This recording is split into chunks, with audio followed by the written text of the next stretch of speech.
I want to start this video off with a question. Would you play a tech card that gave you an auto win against a specific deck if that deck was 6% or less of the overall metagame? And before you go any further and you hear my opinion on this question, leave it in the comment section down below. And this is sort of a weird question because we don't know if our deck has a good matchup against the deck we're attacking against. We don't know if this card is totally useless in every other matchup. I threw this question out on my community tab, got 51 votes, and 63% said they would not play it, and 37% said they would tech it. And so this question was referring to Mew VMAX, and more specifically the DTE build versus the Fusion Strike build. The Fusion Strike build has been the dominant build since Pal Evolve came out because that Fusion Strike energies made it so you could put them on your Genesects, and then that Spiritomb could not shut off all your Genesects and make it so you actually could draw cards.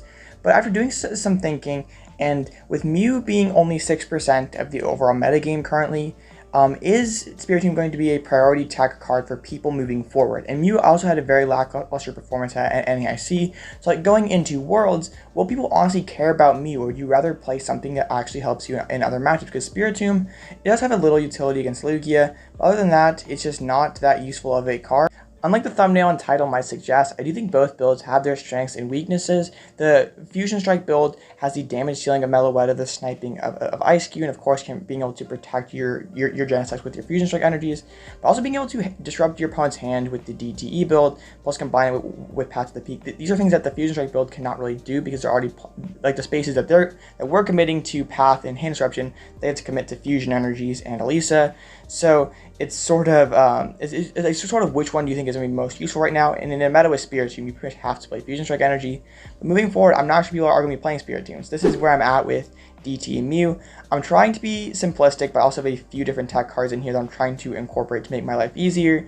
Going with a simple 4-3 Mew VMAX and the 4 Genesect. This is pretty much the bare requirement you have to have for a Mew VMAX deck.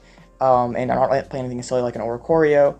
I would like to mess with the Dreepy package eventually. The Dreepy has a retreat locking attack that we could use against Gardevoir or Lugia potentially to retreat lock them, eventually deck them out.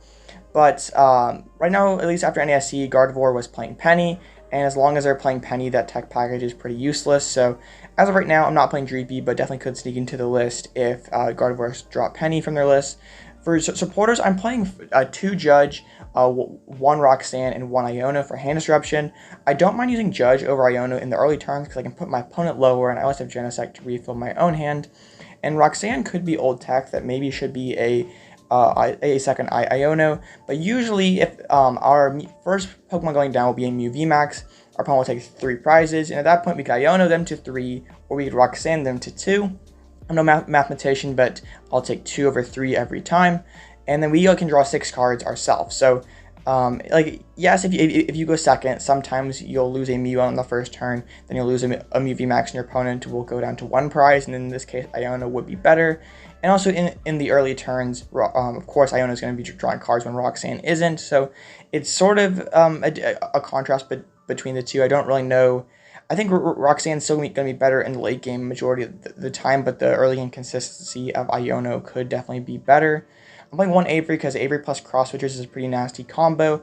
We can Cross Switcher up one of their most important Pokemon and then play an Avery and force them to make some tough decisions and discard some Pokemon. Deck like Lost Box and Gardevoir love to have a super full bench, so Avery can lead to some pretty tough decisions.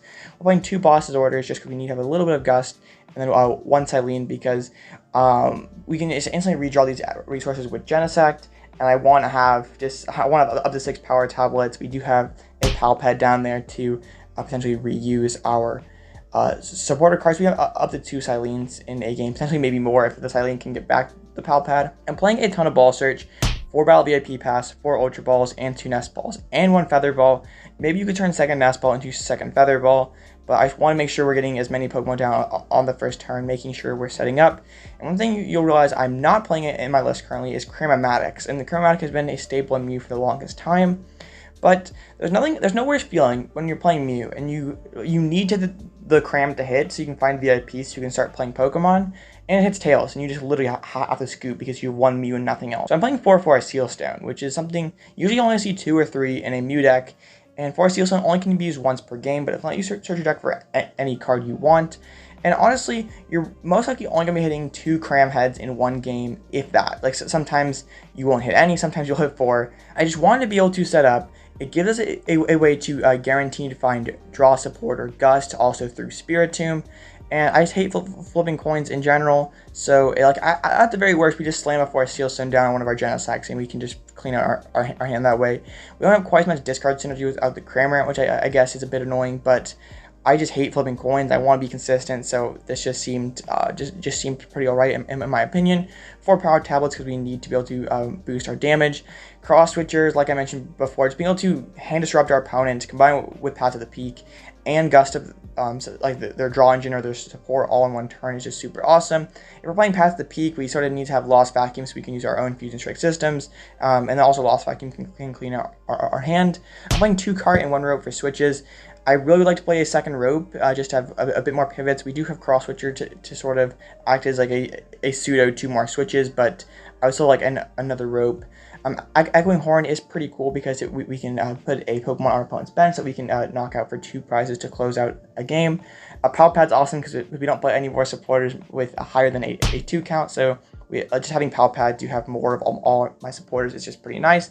Box of Disaster is probably the techiest card in this list, and it's for matchups like Arceus, where they may be attacking with an Umbreon VMAX, and normally you need 4 damage modifiers to take that knockout. But if you put the Box of Disaster on your Mew, and it gets one-shot by an Umbreon, you put those 8 counters back on that Umbreon, and then you just need to have 2 modifiers to knock it out back.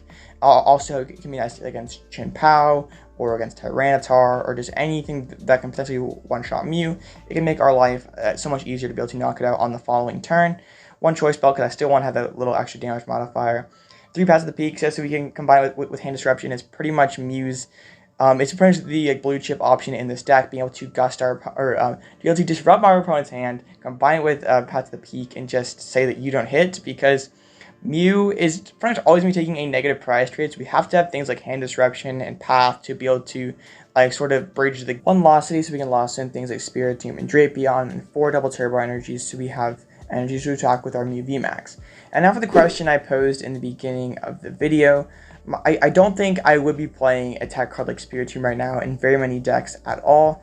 Like maybe in something like Urshifu, where you're taking the total auto loss to Mew, and like Spiritomb actually gives you some sort of chance. But in something like Arceus Umbreon, where you have a pretty solid time anyway, Spiritomb is just sort of extra insurance. I would probably cut it for an actually more universally useful card.